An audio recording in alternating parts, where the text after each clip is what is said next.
নমস্কার বন্ধুরা, sand art museum ঘোরার পর আমাদের পরের যাত্রা হচ্ছে, পরের জায়গা হচ্ছে কোনারক, যেটা হচ্ছে সূর্য মন্দির। সবাই জানেন।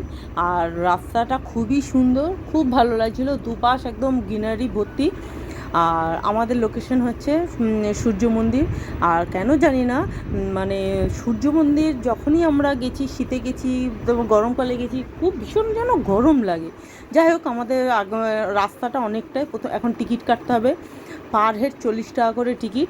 টিকিট কাটার পর এই যে দূরে দেখা যাচ্ছে কোনারক মন্দির, মানে টিকিট কাউন্টার থেকে কোনারক মন্দির পর্যন্ত যেতেও অনেকটা রাস্তা আছে, অনেকটা রাস্তা হেঁটে যেতে হয়। তো যাই হোক, যথারীতি আমরা গেছি, কিন্তু প্রচণ্ড গরম লাগছে। সূর্য মন্দির সম্বন্ধে ইতিহাস আপনারা সবাই জানে, কম বেশি হলে পুরী একবার দুবার মানুষ, প্রত্যেক মানুষও কম বেশি হলে যায়।